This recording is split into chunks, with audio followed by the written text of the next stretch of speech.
Hello and welcome to First Look, a Bible study looking ahead to the reading or readings for the coming Sunday.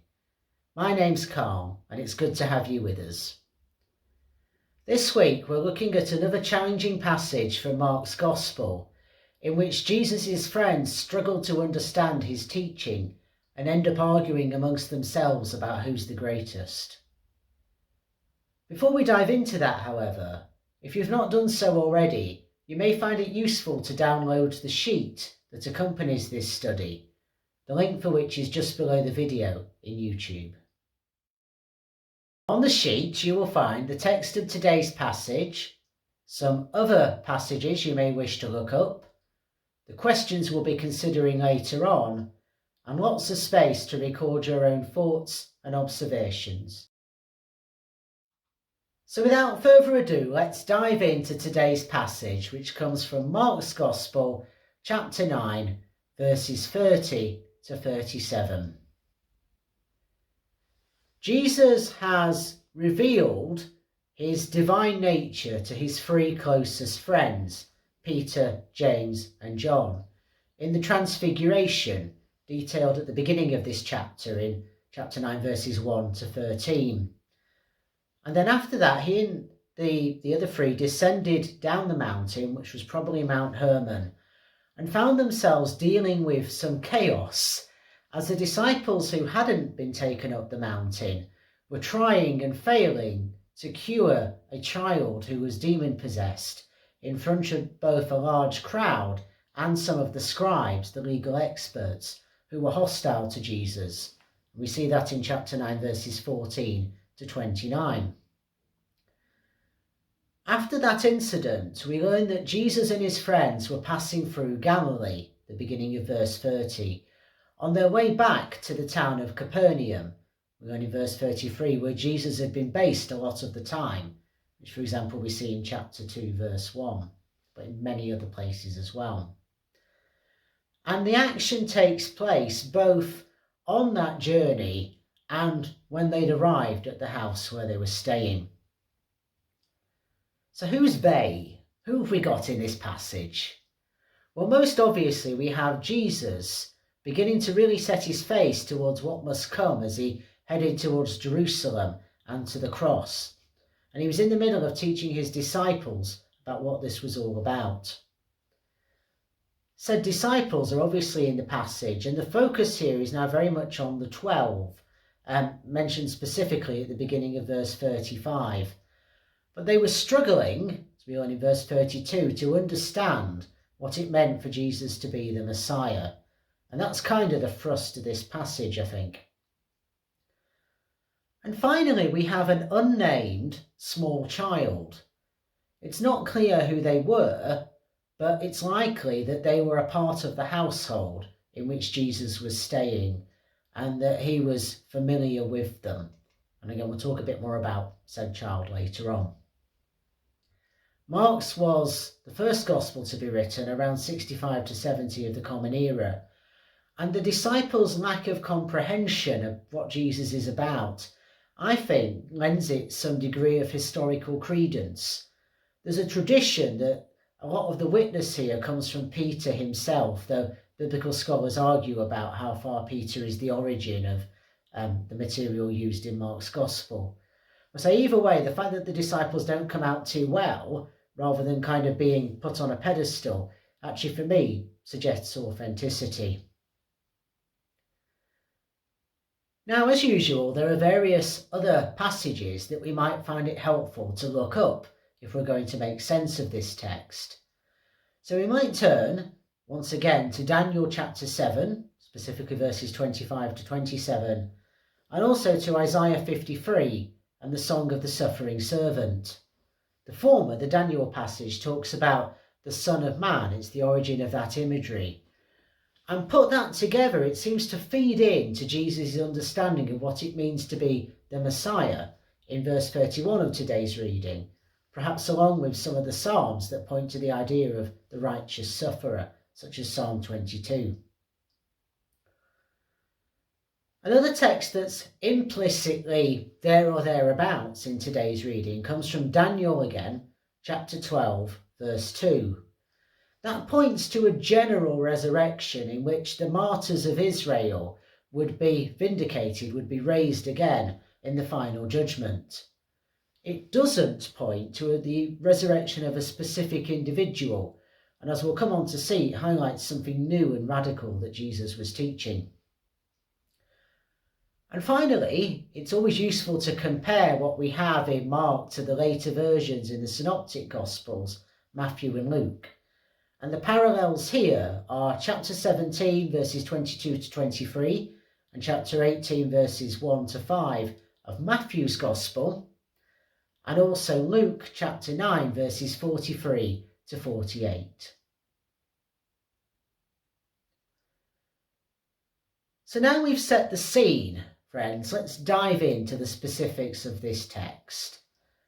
We know that Jesus and his friends left the mountainous area where the transfiguration had took place, and they were travelling through Galilee in secret, we learn at the beginning of verse 30.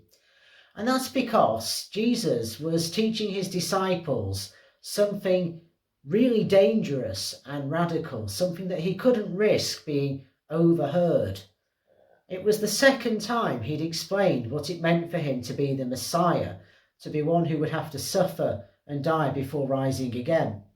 The other examples were previously in chapter 8, verse 27 to 30, and later on in chapter 10, verses 33 to 34.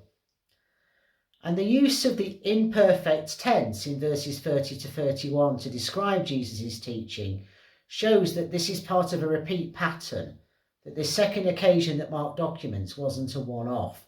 It was something Jesus was doing regularly. The description in verse 31 is the least specific of the three we have in this gospel about what will happen to the Messiah. But it does contain a new detail about the Messiah being handed over into human hands.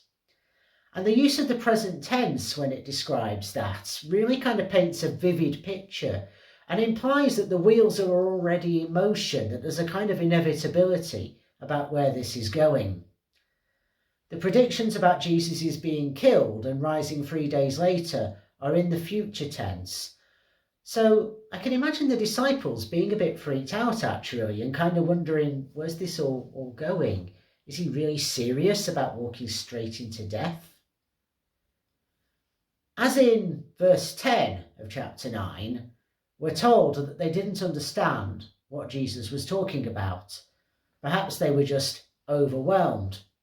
But as verse 32 tells us, they were afraid to ask him about the meaning of it. And it contrasts very sharply, this being afraid to ask, with how, as we learn in chapter 4, verse 34, Jesus was always willing to explain his parables to his disciples in private. I kind of wonder, given the parables often had deeper layers of meaning below the surface, if that's what the disciples were looking for in this declaration about Jesus' messiahship. And if that's true, there's a certain irony because Jesus is talking very plainly and clearly here about what's going to happen.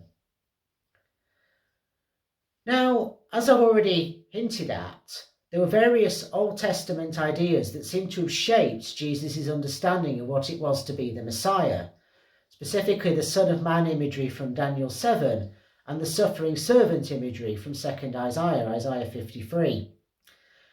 And I say it's possibly also some of the Psalms, Psalm 22 in particular, may have informed his understanding as well. But talking about a specific resurrection involved a new claim. So what you have really is an understanding of being the Messiah as one who would inevitably have to suffer.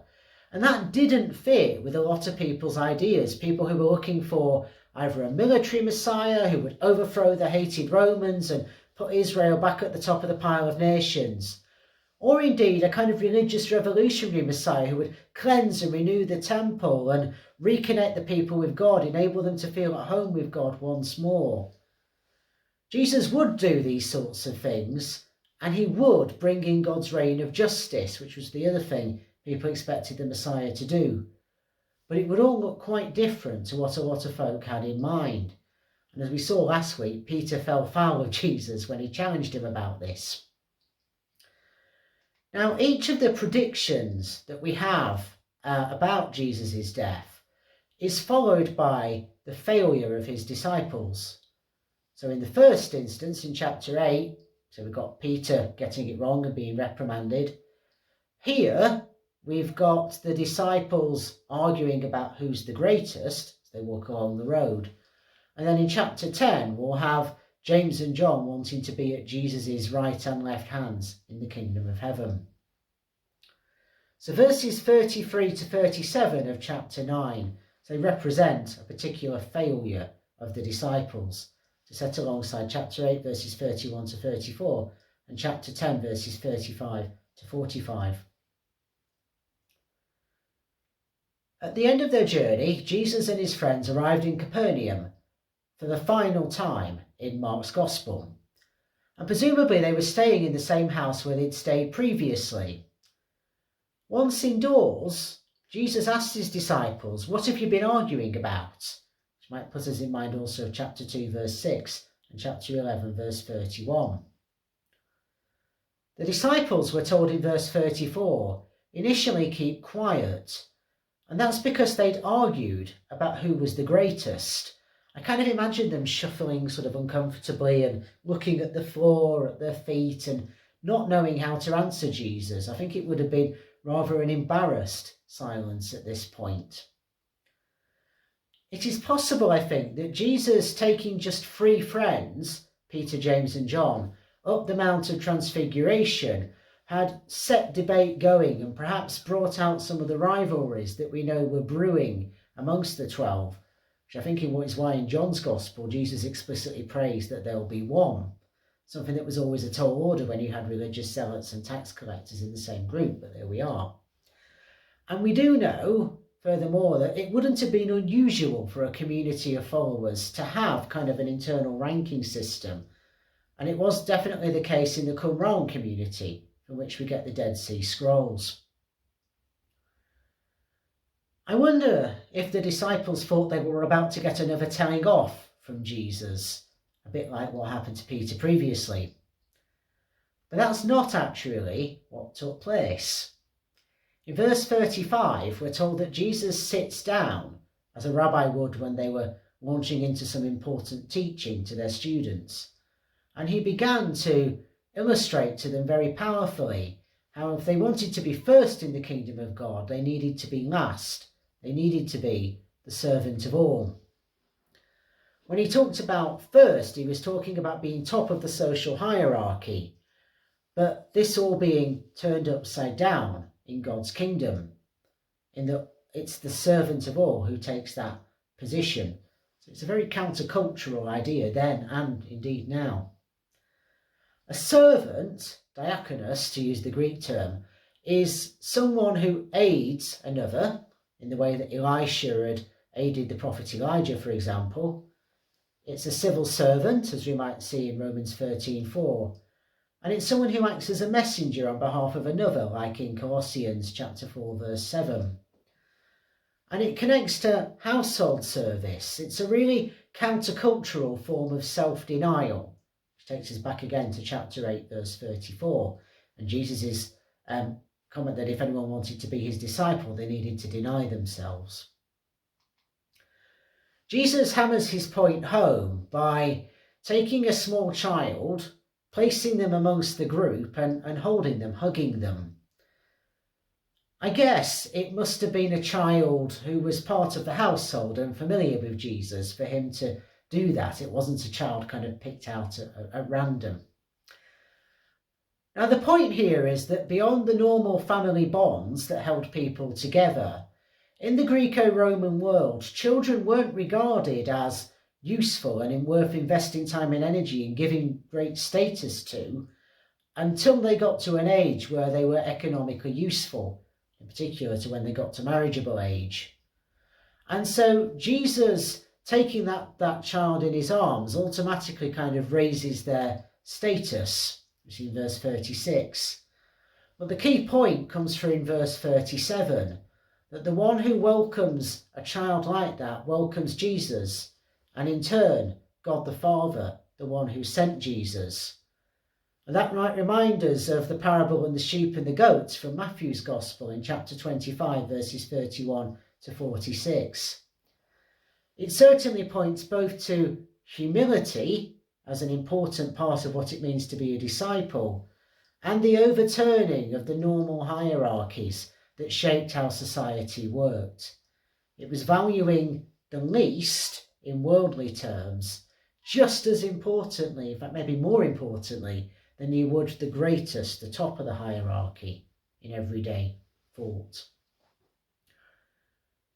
So there's a lot going on in those 8 verses. And what jumped out to me as I read this passage initially was how many silences there are, if you think about it.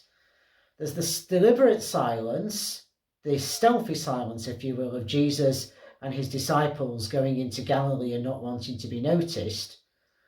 There's the shocking silence of Jesus' teaching that the disciples can't get their head round and was too dangerous for others to overhear.